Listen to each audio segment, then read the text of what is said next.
Hi, I'm Red Mom Caitlin. And I'm Blue Mom Shelley. Thanks for joining us for today's episode of the Red Mom, Blue Mom podcast. We're two moms with opposing political views who enjoy talking about politics, current events, and social issues. We believe in the importance of dialogue to help us learn from one another, especially when we have differences of opinion.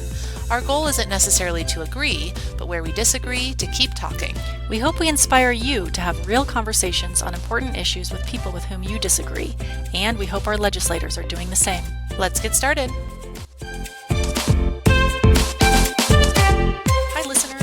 I'm Shelley, and today we're going to talk about the latest controversial comments coming from our President Trump.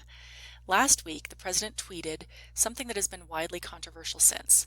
The tweet was about 4 congresswomen whom he's been very critical of: Alexandria Ocasio-Cortez, representing a district in New York, Rashida Tlaib of Michigan, Ayanna Pressley of Massachusetts, and Ilhan Omar, representing Minnesota. They are progressive and left-leaning congresswomen, and therefore strongly disliked by conservatives. They are also all women of color, and together they have been referred to as the Squad. President Trump tweeted that they, quote, originally came from countries whose governments are a complete and total catastrophe, the worst, most corrupt and inept anywhere in the world, parentheses, if they even have a functioning government at all. He went on to say the 4 congresswomen should, quote, go back and help fix the totally and broken and crime-infested places from which they came. These places need your help badly. You can't leave fast enough. I'm sure Nancy Pelosi would be very happy to quickly work out free travel arrangements. Now, all of these women are American. 3 of the 4 were born in the United States. Of the 4, only Omar was born outside the U.S. She came here at age 8 as a refugee. Ocasio-Cortez is from the Bronx. Tlaib was born in Detroit, Michigan. And Pressley was born in Cincinnati, Ohio. So the tweet was inaccurate, at minimum misinformed. The fallout became more severe a couple days later, though, when at a rally in North Carolina, Trump supporters chanted, send her back, when he spoke of Ilhan Omar. He later tried to distance himself from the chant, but the next day said that those supporters were true patriots. Caitlin, I know you and I disagree on whether Trump is racist. I think he is, and you think he isn't. Did this tweet change your mind? Was the tweet racist? Oh, Trump. So it's certainly never a dull moment in a Trump presidency, and I think the tweets and the resulting firestorm last week has shown that to be true yet again. But before we get into it, I just want to correct the record on a couple of things. The first is that in his tweet, he did not specifically name those congresswomen. I think the way that you presented it, it almost sounds like he named off AOC and Omar and others. He didn't. The starting point of his tweet said, so interesting to see progressive Democrat congresswomen. Now, of course, you can make assumptions about who that is, but I just wanted to clear that up. But wait, wasn't he referring to, I guess, Nancy Pelosi in the House had some negative interactions with the so-called Squad, and wasn't he referring to those? Do you think he was referring to anyone other than these 4 women? No, I think he was, but I just want to make sure it's clear for our listeners that he didn't call those 4 out by name. And presumably there are other progressive Democrat congresswomen, they just don't have as much notoriety, certainly, as the Squad. The second piece is, and I don't know if maybe you read a report that didn't fully show the text of the tweet, but I feel like there's an important piece that was missed. So the quote from the tweet says, why don't they go back and help fix the totally broken and crime-infested places from which they came, then come back and show us how it's done? These places need your help badly. You can't leave fast enough, so on and so forth. So I just want to make sure it's really clear that the missing piece, I think, that you didn't read in the tweet was the then come back and show us how it is done. But to answer your question, no, I don't think Trump is racist. I think this is another example, as usual, where he is obnoxious, where he's clumsy with his tweeting, but I don't think he's racist. And I think as we use the word racist, which has been completely bastardized in some ways, there's nothing in this tweet that is actually racist necessarily. I think you could argue that it's perhaps bigoted or perhaps xenophobic, but it's really not racist. So I don't think that that's a fair portrayal of Trump for this specific instance. What do you mean by bigoted but not racist? Well, racism is prejudice or discrimination based on the belief of one's own race is superior. This is not a racist tweet. Now, bigotry, of course, is intolerance towards those who hold a different opinion of themselves, or excuse me, a different opinion from oneself. And then xenophobia is maybe having prejudice against people from other countries. So they're very different words. I think many on the left and some on the right perhaps too are quick to just apply this blanket term of racism to everything.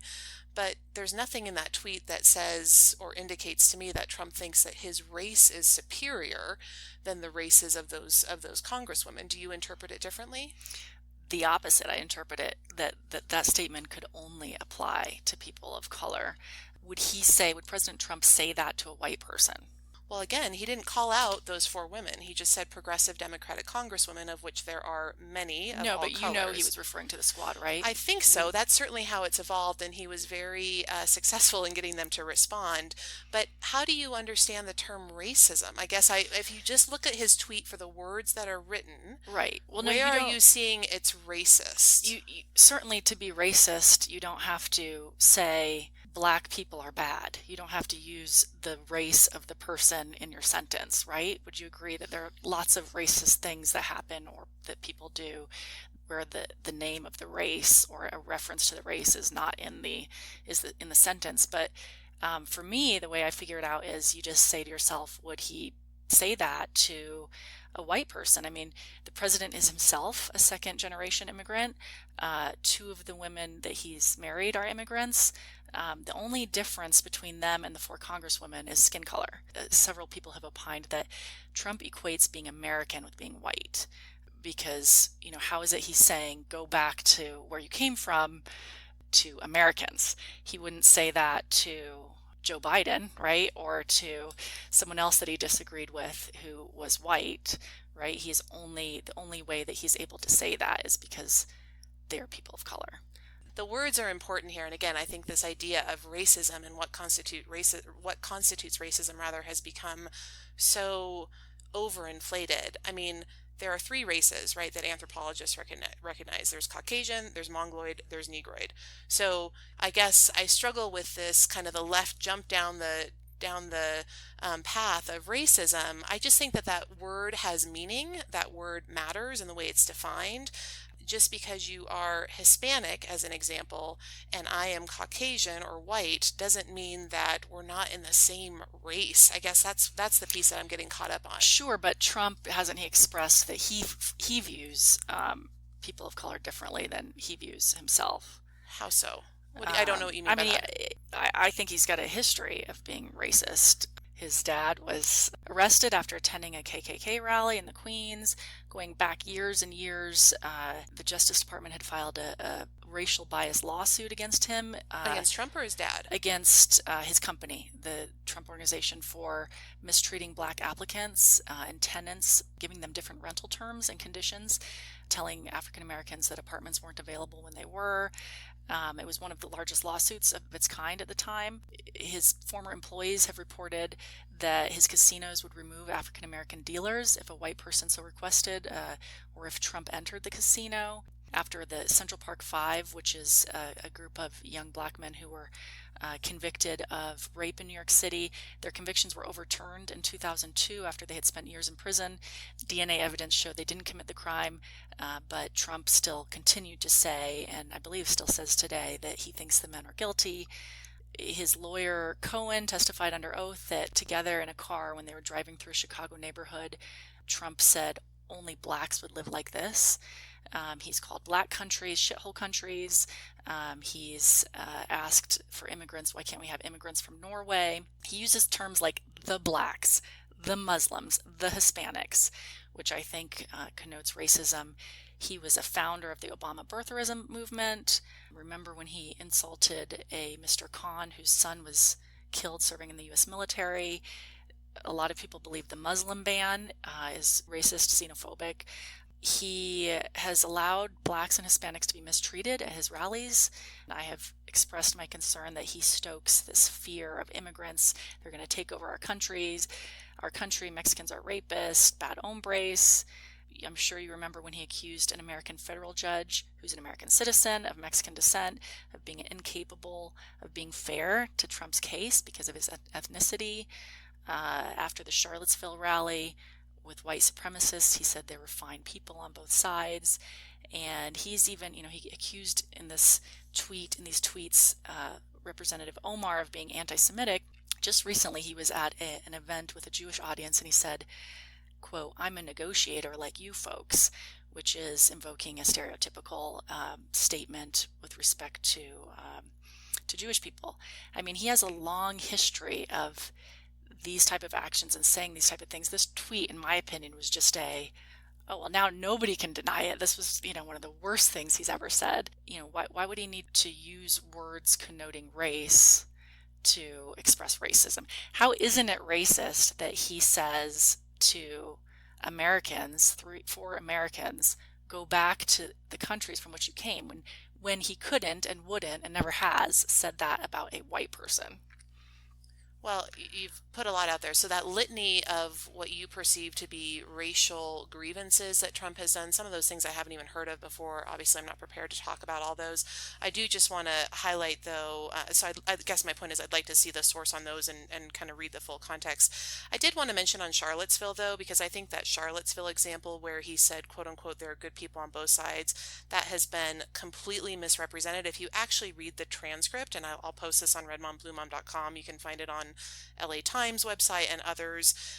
It is crystal clear in his Charlottesville comments, and he says it again and again, how he condemns neo-Nazis, but his point was that it was not all of one group or another, meaning that on the far left side there were some bad people, on the far right side there were some bad people, but there were also people that had showed up to kind of peacefully protest, right? Some of the taking down of Confederate statues, things like that. So that example really bothers me, because if you actually read the transcript of what he said, it is not kind of a white nationalism, pro-white supremacy example at all. Wasn't it a rally of white supremacists? But the Charlottesville incident, initially, my understanding was that it was a protest, a peaceful protest for taking down Confederate statues. And I think that Unite the Right organization, Richard Spencer, who was on CNN recently, so why they would have a white supremacist on their network, I'm not sure. But Richard Spencer and his group kind of latched on to that event, and I think that's why it kind of morphed into some quote-unquote white supremacist rally. But I would encourage our listeners, I guess, read the transcript of those Charlottesville comments from Trump. He was not saying that white nationalists or white supremacists are good guys in any sense of the word. So I just wanted to make that example crystal clear. I just don't think this is racism. I understand your perspective, but frankly, I think the sentiment of what Trump was trying to say around, and he tried to clarify it the next day with his tweet. The tweet that we've been talking about was on July 14th. On July 15th, he tweeted out, he said, "We will never be a socialist or communist country. If you're not happy here, you can leave. It's your choice and your choice alone. This is about love for America, and certain people hate our country." And I think that sentiment is something that a lot of Americans agree with, and I would put myself in that bucket. These 4 congresswomen, the squad, they have made it crystal clear that they don't really love the U.S. And I think there is racism, bigotry, xenophobia, anti-Semitism blatant from those four members of the squad. Tell me what you mean. A couple of things you just said, I think that he has mischaracterized. These women have never said anything about not loving America, and they've never said anything to imply that they don't love America. And I think it's the opposite. When you're in Congress and you're trying to enact policies that you care about to make our country better, it's the opposite of being un-American or not loving our country. And I've never heard anything that any of them said that was racist. So sure. Okay, so I've got some examples. Yeah, so Representative Ayanna Pressley, who's a Democrat out of Massachusetts, July 14th, her tweet was, "We don't need any more brown faces that don't want to be a brown voice. We don't need black faces that don't want to be a black voice. We don't need Muslims that don't want to be a Muslim voice. We don't need queers that don't want to be a queer voice."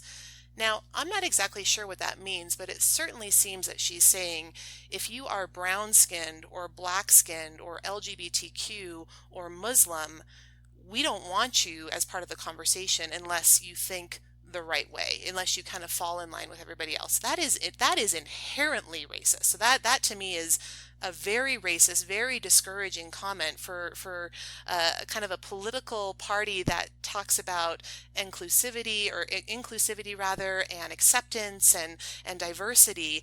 That type of tweet, in my view, is the opposite of that.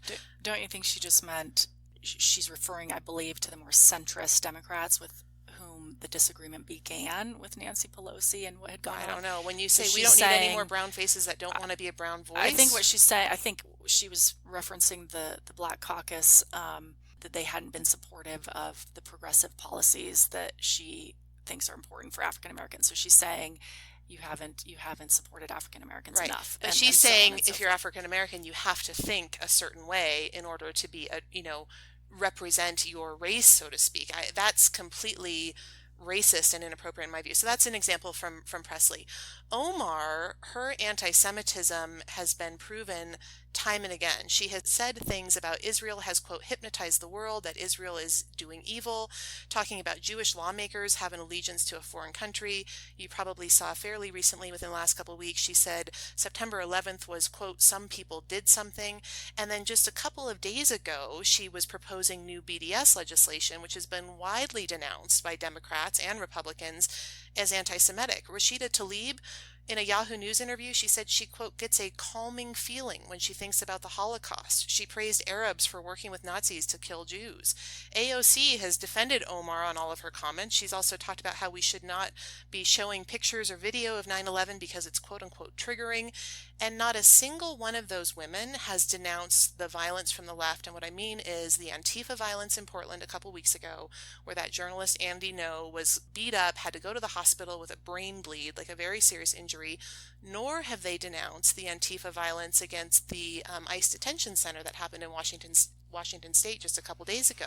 So we can kind of nitpick whether or not that's anti-American, un-American, racist, xenophobic, anti-Semitic, although some of those things I think are blatantly those things.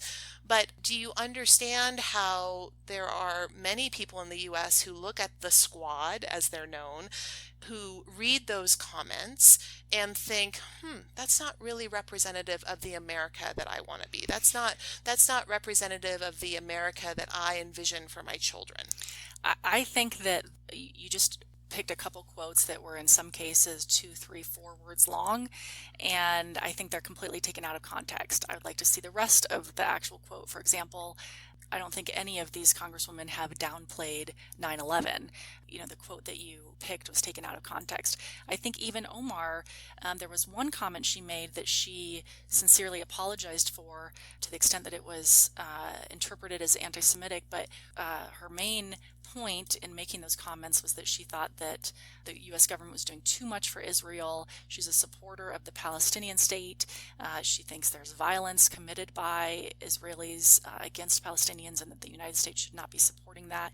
And that's really what she's referring to. So I think to pick and choose like a few words here and there and say for any of these people, I think the language that you just used is taken out of context. I don't think any of it has been racist, but it's interesting that you thought it was.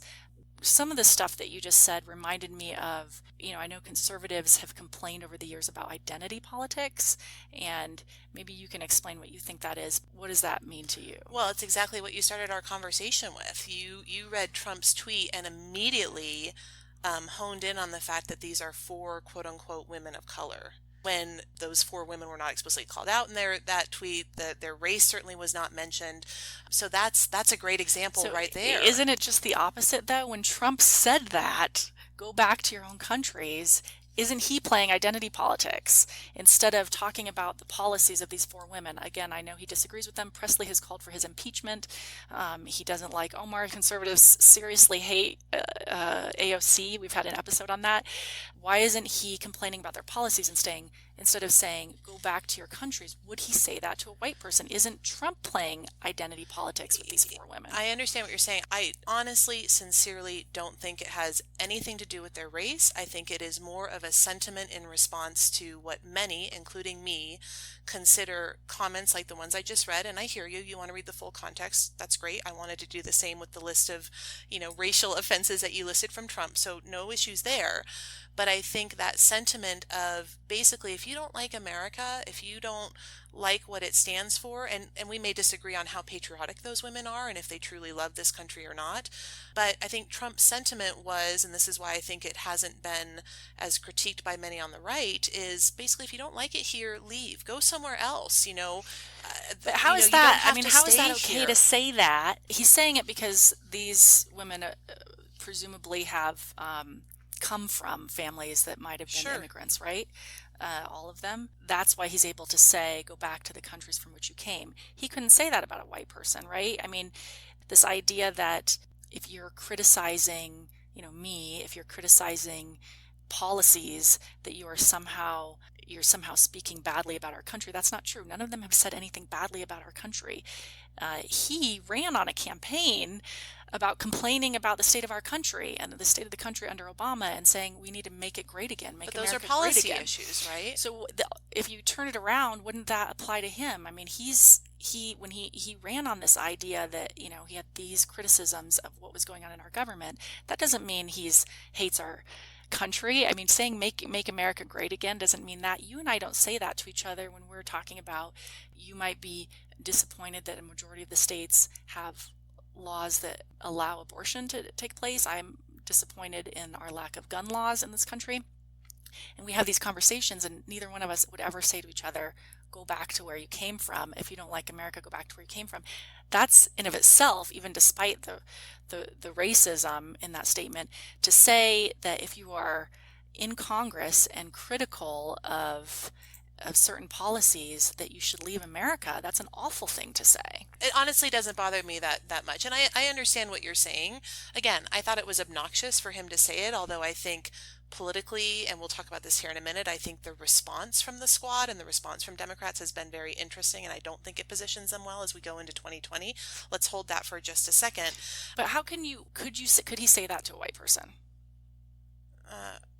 I mean, I suppose. I don't know. I mean, go back to where you came from?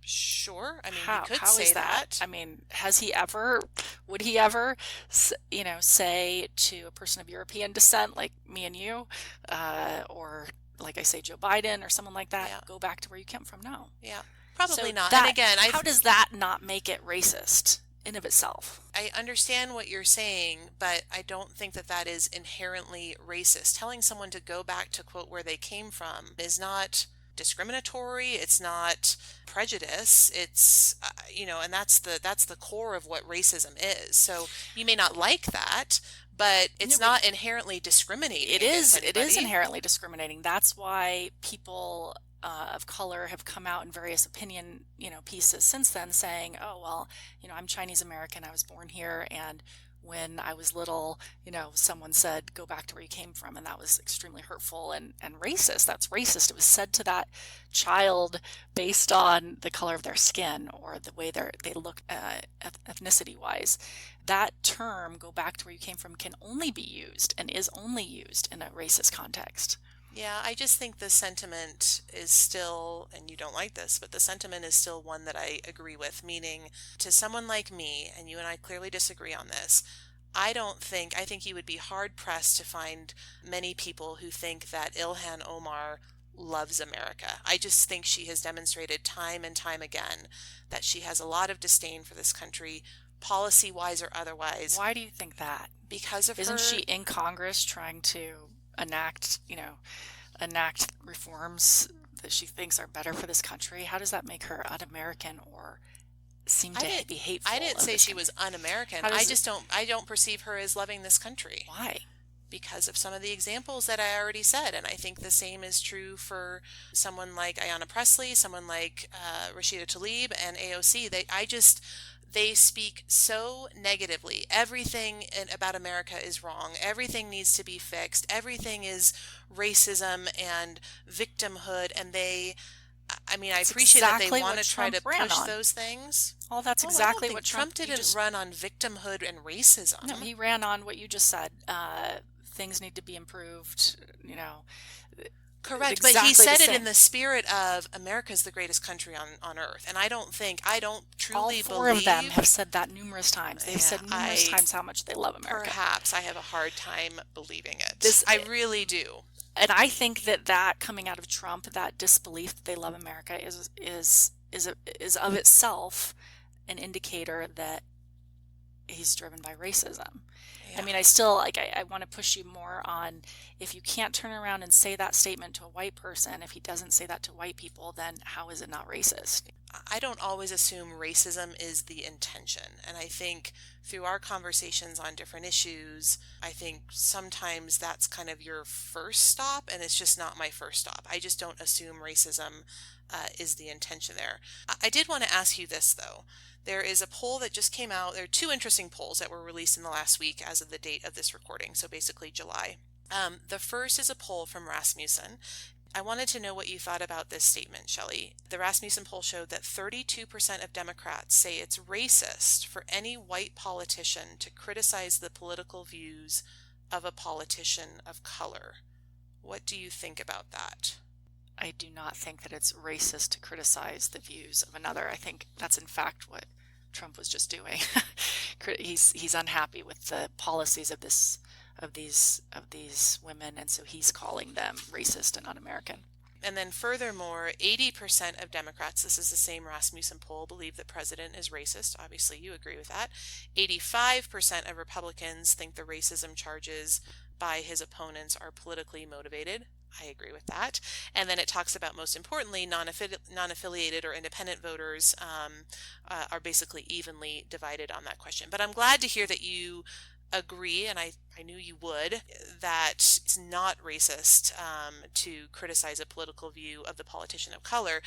It seems like often when conservatives do criticize a black Democrat, and let's use Obama. Obama was kind of the start of this blanket racism charge. I'm not saying Obama himself, but it certainly felt like during the Obama presidency, anytime any conservative, a white conservative, would criticize Obama's policies, immediately it's because they're racist, which just kind of eroded the value or the meaning of the word racism. But the reverse isn't true, right? When you have Democrats criticizing black conservatives, a white Democrat, criticizing black conservatives, disagreeing with someone like Colin Powell, or maybe some analysis done by leading black conservative pundits, someone like Thomas Sowell, Condoleezza Rice, whomever it may be, the reverse isn't true. The media is not so hip to kind of label that white Democrat a racist. And so feels like there's a little bit of a double standard there, if that makes sense. Well, that's interesting. And I do think, and maybe this is where that poll comes from, my impression during the Obama administration was a lot of the vehement criticism of him wouldn't have happened if he was white. So I did think that a couple times, and I can't remember when, so you're what the issue racism was, where I thought, a lot of people agree the birtherism movement was racist, and then there were some other things during his administration where I thought people were critical in a way that they wouldn't have been if he was white. So I do think it is important to recognize, I think Nancy Pelosi and the centrist Democrats have been critical of the squad, and I actually think there's some racism behind that. So you think there's racism everywhere, Shelley? Everywhere. Yeah, no, I think it's important to kind of think about these things. Would this be happening if these four women were white? Is there some inherent, you and I have talked about inherent bias, and actually I wanted to talk about that, explicit versus implicit racism, because I read a piece by Sean King, who's an African-American activist and journalist. He did a piece in the wake of this tweet in the last couple of days, and he talks about implicit racism versus explicit racism.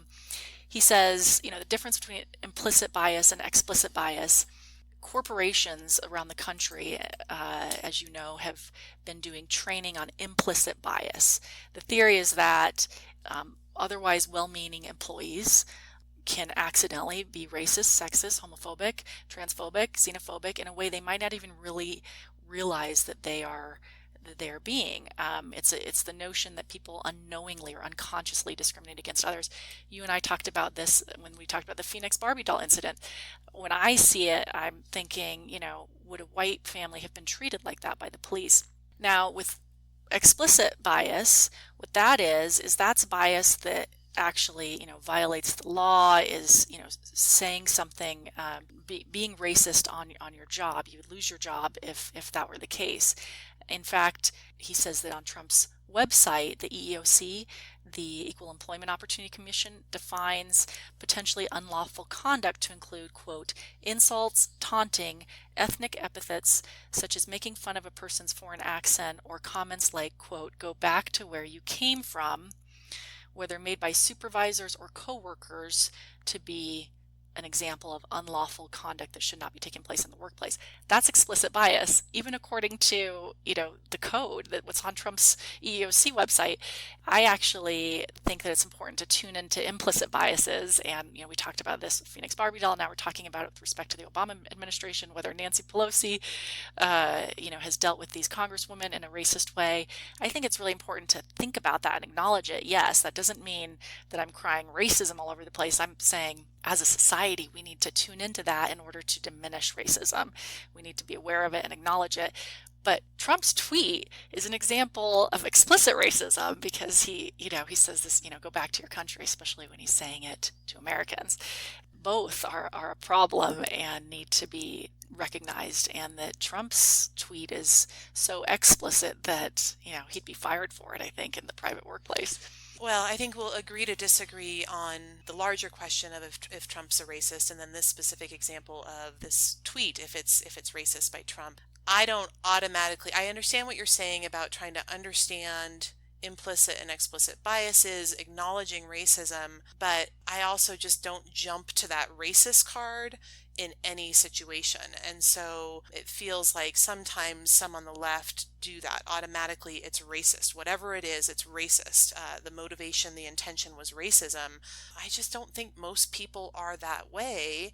And I appreciate the goal of trying to minimize or mitigate racism, but I think in order to do that, we need to have a true understanding of what really is racism, right? And I do think that there are so many things that are labeled as quote unquote racist that really aren't. And I think that diminishes that goal that you're referencing around racism is a serious issue. We both agree on that. We've talked about that before. But on the other hand, labeling everything racist and always having this racism outrage that seems to be happening most frequently from those on the left doesn't help to drive to that goal of reducing racism. I agree. If everything is racist, nothing is racist, right? I mean, that's obviously an extreme way to say it, but it's true. It just diminishes the value, so to speak, of understanding what racism is if everything is considered racist. Certainly incorrectly calling someone racist, I agree with you that diminishes the value of it. But remember, you and I are Caucasian. What we see as racist might not be what someone who is a person of color who has lived their whole life experiencing racism, walking into a store or getting denied on an application for something and having these multiple, instances of racism. They might be more in tune to it than you and I are. So I think it's important to kind of try to see that from a view outside our own. I agree with you 100% there. And I take much more stock if I'm having a face-to-face conversation with someone who is a quote-unquote person of color. I am always interested to hear about their stories and their experiences and their perspectives. I think that is a much better way to try and truly learn and drive some understanding and awareness about those issues. But in this political spectrum where everything is racist all the time, it just dilutes the meaning of the word, I think. Well, how about then all the people of color who have come out lately in the last couple of days and said, people told me to go back to where I came from, and that's racist. Yeah, I think that's terrible. And I would never tell anybody that. You would never tell anybody right, that. But is it racist? President Trump said it. I don't know if it's racist in the true definition of the word racism, but I think it's a terrible thing to say. We would never say that. I would be appalled if my children ever said that, of course. Isn't it based on their race?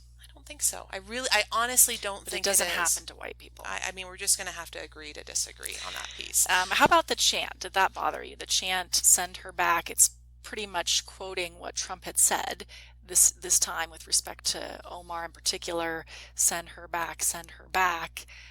That bothered apparently a lot of conservatives. I guess several members of Congress met with Vice President Pence privately and said they were really disturbed after this chant happened at a rally. I'm not sure why they were so disturbed about that and not about our president saying the exact same thing, days before.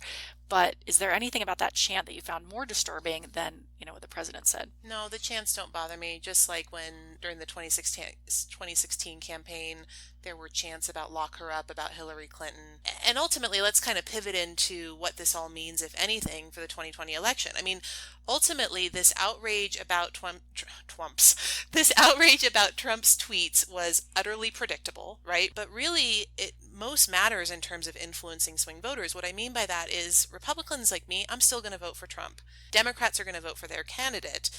The question is, does this type of situation influence independent or swing voters? And if they view Trump as racist, even if they do, is that enough to outweigh potentially an independent's feelings about some of these, what I would consider very progressive policies that Democrats are pitching for 2020 around decriminalizing illegal immigration, free healthcare, forgiving student debt, on and on and on. So you and I can debate this all day long. It's not going to change either of our minds, but what does it mean for independence? What do you think about these types of things for the 2020 vote? And I would add, by the way, there was just another poll, and I'll post this on Red Mom Blue Mom. I don't have it in front of me. There was a poll that was just done late last week after Trump's tweet about the, go back to where you came from. And the percentage of people that were polled that view Trump as racist after that whole kerfuffle actually decreased. So is this media firestorm, is this what I would consider kind of an overreaction? Not to say it's not worthy of debate and conversation, but an overreaction. Is that having the intended effect among voters? What do you think about all that? I worry about that for the reason that you just said. Giving that poll as an example, I would hope that people would hear this tweet and not vote for him. But I think based on the terrible things he said during the 2016 election and him still getting elected, that I'm probably wrong about that. So I worry about that. I also wonder if he was being politically strategic here. I mean, I think some people have said what he's trying to do here is, instead of having to run against moderate Democrats, he is setting this up so that it looks like he's running against the more left-leaning Democrats like the Squad. He thinks he'll have a better chance. I mean, the right hates these women, and he wants to capitalize on that hatred. So I worry about that, and that makes me dislike the tweet also, because I feel like he's either being deceitful in his political strategy and trying to sway the election, or he's being racist, which, like I say, I wish would be condemned by the Republicans, but for some reason it's not. Like you said, I think most people on the right really dislike the Squad. To be clear, for me personally, not because they're women, not because they are minorities, but because I hate their policies. So right. I just want to be crystal clear on that. And I do think that that's representative of the majority of conservatives or Republicans. I don't think you have a lot of people out there that hate them just because of the color of their skin.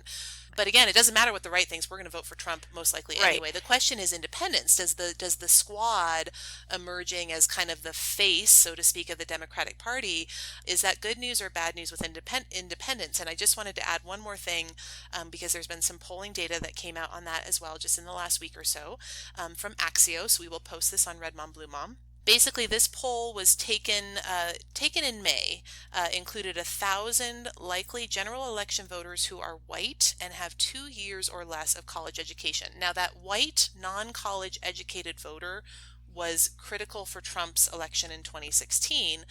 But as this Axios analysis says, that group is really needed by Democrats to swing for 2020, especially in kind of hotly contested House districts. Here's what was really interesting, and you know me, I love AOC. AOC was it sounds like she's the most widely recognized member of the Democratic Party. She was recognized by 74% of voters in the poll. Only 22% had a favorable view of her. Ilhan Omar, she was recognized by 53% of the voters. 9% had a favorable view.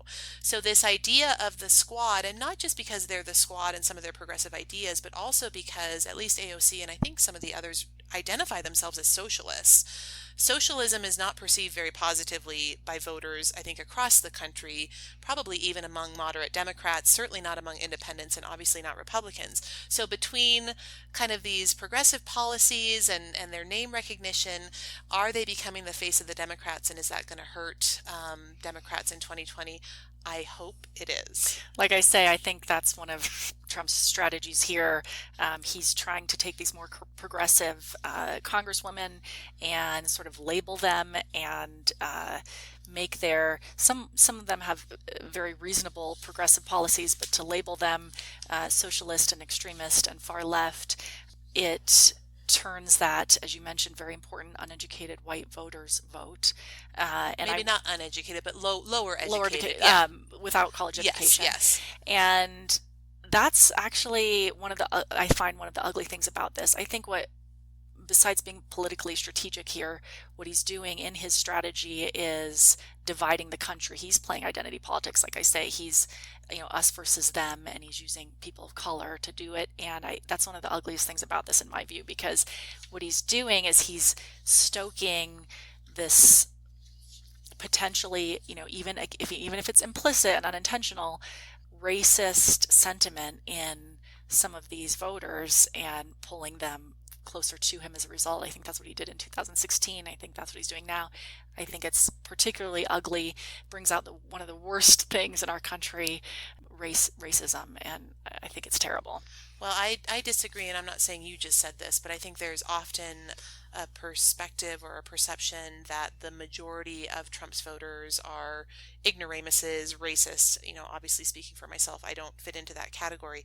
But I do agree with you on the divisiveness, although I would push back and say it's not just Trump that's driving that. In the last week, there have been these comments consistently throughout, I think, his presidency so far. Joe Biden was interviewed last week on the 18th of July. There's audio of him talking about basically how Trump's base is racist. Salon.com on July 17th, they published an article with the title said, "Republicans will never say that racism is racism. Basically, it's because they're racist." So that divisiveness and trying to do, be it identity politics or just pit us against each other, happens on both sides. And I agree that I think it's disgusting. I don't think it is beneficial to the future of the country.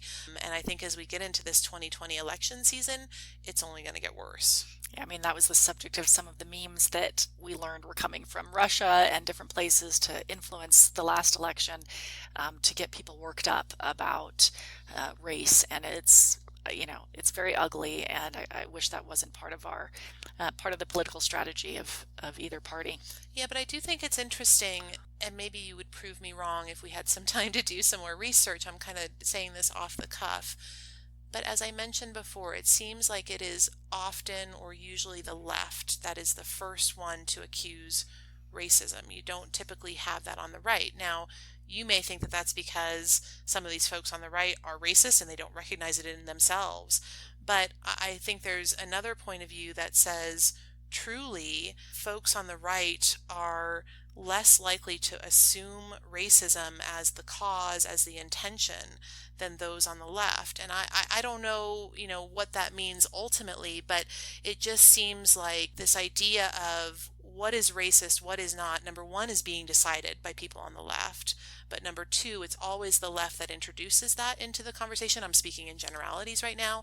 You rarely see someone on the right immediately assume racism out of the gate. Well, I think that's in part because one of the platforms of some people on the left is reducing racism, and therefore acknowledging it when they see it, acknowledging these implicit ways that they see it, acknowledging explicit ways like what President Trump has just said.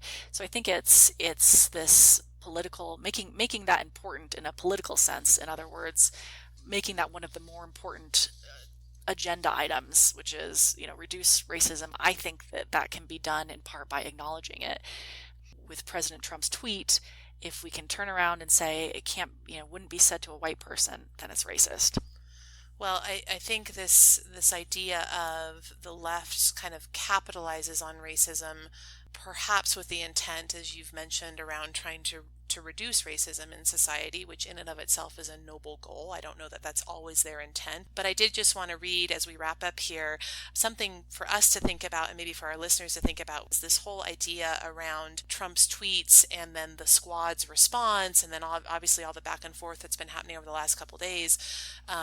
This pundit posited the idea and says, quote, "There is as much personal political advantage for the radical upstarts," meaning the AOCs and the Omars, "in being perceived as the president's chief antagonists as for the president in branding them as such," meaning that it's a symbiotic relationship, right? When Trump says something like this tweet and then AOC and the squad responds, they're both benefiting from that, right? Well, I yes, thought that was but very interesting. The difference is that some of these women ran on campaigns that are anti-Trump, right? They ran on this idea that we need to get Trump out of office. Everything he stands for is terrible. Yes, they used, him and their opposition to him to help themselves get elected. Similarly, President Trump will run on how terrible they are and how terrible their policies are. The problem is he's using their ethnicities, their heritage, their race, the countries from which their parents, grandparents, great-grandparents came from to diminish them. And that's the problem. That's the ugly part that I think is a real problem. It's normal for politicians to capitalize on, I don't know if it's good, but it's normal for them to capitalize on disliking another politician and competing against another politician. But to use race, I think at minimum Trump's trying to divide the country in a strategic way, using race and using something this ugly, and I just think it's an ugly moment in our history.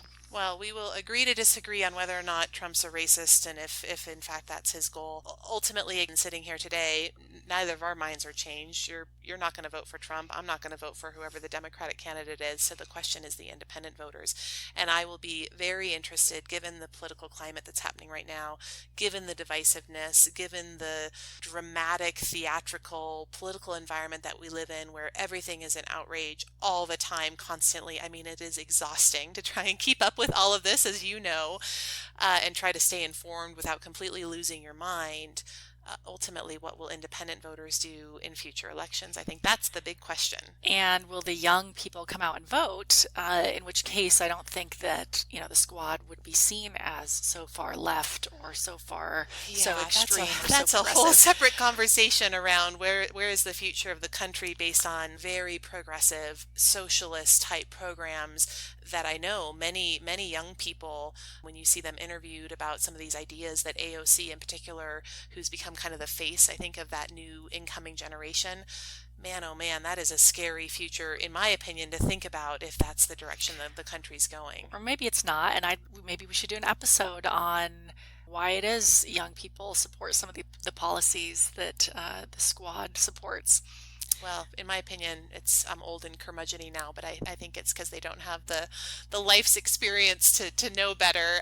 But I know that that's an easy answer. But I agree. Let's talk about that in a different episode. Or maybe they're idealistic and not prone to listening to labels, the right places on these people. Perhaps. Maybe they're just interested in their policies. So I think you're being very generous when you say that. But yes, let's talk about that in a future episode. Well, Shelley, thank you. I really appreciate talking about this. Like you said, it's been kind of consuming the news cycle for the last week or so, and there'll be more to come. We can always count on President Trump and, frankly, folks like AOC and Omar and others to always say things that are interesting and controversial.